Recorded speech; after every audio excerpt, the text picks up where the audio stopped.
Hey LifeHouse kids, thanks for joining us today. It's great you're here. Let's get started. This month at LifeHouse Kids, we're talking about grit. Grit is refusing to give up when life gets hard. Our memory verse for this month is Galatians 6:9.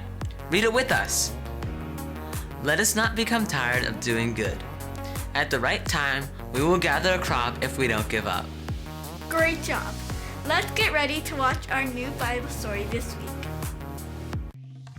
Welcome to Story Lab. This week we're talking about grit, while we take a look at the story of someone with a very colorful wardrobe. Oh, and this happened.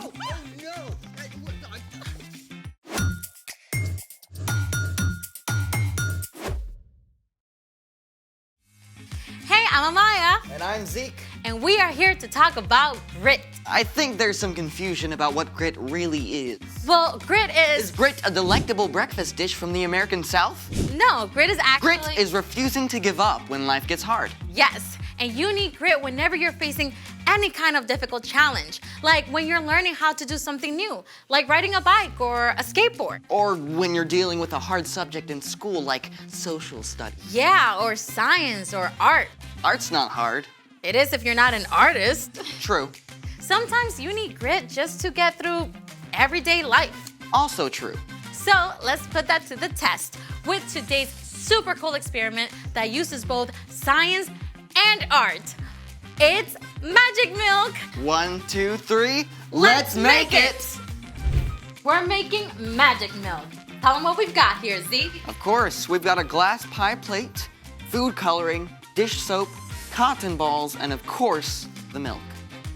All right, so the first step into turning this regular milk into magic milk is to... The first step is to open the bottle. Here, you need some help. No, wait, no, I got it, Here, I got it. just I got it. Oh, no. Here, wait. No. I am so sorry. It's okay. There will be no crying over this. We are refusing to give up. Yeah, grit. Paper towels, please? Yeah. Ah, resourceful. Okay, so magic milk. Step 1, pour a small amount of milk. All right, is that good? Looks good to me. Step 2, squeeze drops of food coloring into the milk. Do you need any? No, it's fine, I just... What is wrong with you?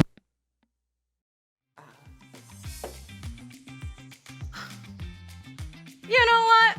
Let's just skip this whole thing. It's time The for... story. No. Keep going. Fine, you do it. Step 2, squeeze food coloring into the center of the milk.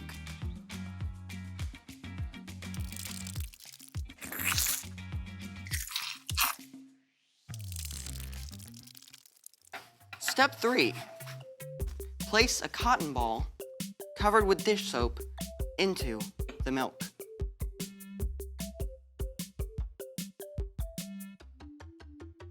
Whoa. Nice. Let's get that again. You want to know why it happens? Go on. You see, whole milk has all these fat molecules, but when dish soap is dropped right into the middle, the soap molecules race around, bonding with all the fat molecules, creating a giant swirl of color. Well, Still green. But now it's time for... The story before the story. Today, we're in the very first book of the Old Testament, Genesis. God created the whole amazing world, but people turned away and broke their relationship with God. still, God had a plan. God called Abraham and Sarah and promised to bless the whole world through their family. Abraham and Sarah had a son, Isaac, who had a son named Esau and a son named Jacob. Jacob had 12 sons, Including the next to youngest, Joseph. And Joseph is the hero of our story. and go. Hey, everyone. Hey, Ryan. Oh, boy. You better strap in because we are in for a bumpy ride with Joseph. Joseph was second youngest in the family, and he was his father Jacob's favorite son. Jacob gave Joseph a beautiful, expensive, colorful robe. Joseph started having dreams, and he couldn't keep them to himself. He had to tell his brothers. We were harvesting grain, and all your grain bundles bowed to mine. And in my other dream, the sun and moon and stars bow to me. That's like Mom and Dad and you guys. Great way to make your big brothers like you, huh? Joseph's brothers were very jealous of him. So when Joseph's dad sent him to check up on his brothers out on the fields, they snapped. Here comes that dreamer. Let's get rid of him. No, don't harm him. Just throw him in this empty pit. And that's exactly what they did. They threw him in a pit. They were still deciding what to do with Joseph when a group of traders heading for Egypt showed up. Let's sell him to these traders. Joseph was sold by his very own brothers. His brothers even lied and told their father Joseph was dead. No way. Uh-huh. Can you imagine? Joseph was a teenage kid on his own in a foreign country, sold into slavery. He was sold to a man named Potiphar, captain of the king Pharaoh's guards. Joseph didn't know anyone, didn't speak the language. He could have given up, but God was with him, even in Egypt. Joseph worked so hard and did so well that over several years he gained Potiphar's trust. Eventually, Potiphar put Joseph in charge of his entire estate. Things were finally looking up for Joseph, until they fell apart. Again. Potiphar's wife was sneaky, and she wanted Joseph to do something wrong. When he refused, she threw a tantrum! He tried to hurt me! Throw him in prison! Now, Joseph was on his own, enslaved in a foreign land, and in prison. Yeah, it was time for him to have an epic pity party, right? I mean, that's probably what I would have done. But Joseph was still growing. He'd come a long way from that overconfident kid who had boasted to his brothers. God was with Joseph, even in jail. Joseph still worked hard, taking care of chores, helping other prisoners. The man who ran the jail was so impressed he put Joseph in charge of everything. One day, 2 brand new prisoners arrived, straight from the royal palace. The Pharaoh's royal baker and his official drink taster. Joseph made sure they were comfortable. Well, as comfortable as you can be in jail. But one morning, both of these guys showed up at the breakfast table looking pretty upset. Why do you look so sad today? We both had dreams. But no one can tell us what they mean. Only God knows what dreams mean. Tell me what you saw. Ah, now we're back to where we started, right? With dreams. The drink taster told of seeing a vine that budded and grew bunches of grapes.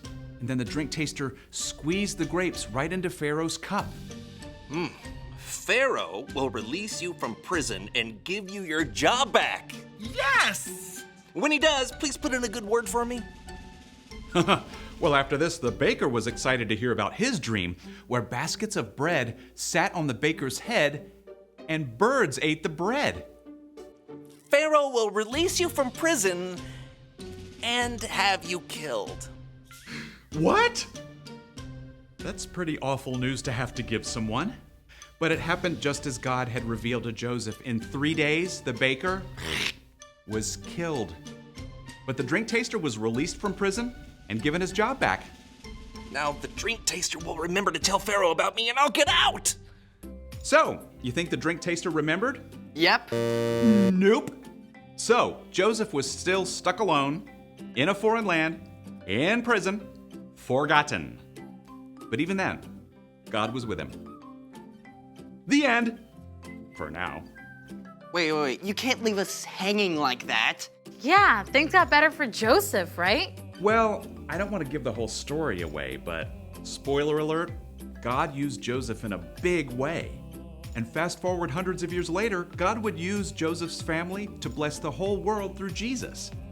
But none of that happened right away. So, what's our part in the story? Well, just like for Joseph, there are going to be days when things don't work out neatly for us. Maybe you missed the bus. Or you spill the milk. Or food coloring explodes on you. Or anything bad happens that you don't expect. Even in the hardest, darkest place, God is still with you. Even when you can't see it, God is still at work.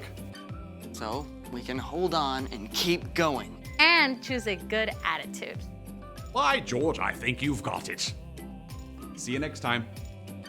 So here's the thing. Hold on, because God is with you. And that is what gives you grit.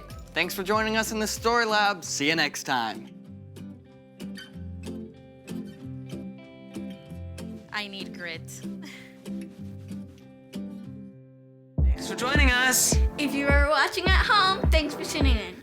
If you are at one of our campuses in Bakersfield, Coachella Valley, Delano or Wasco, get ready. because your small group leader has lots more planned for you. See you next time. Bye.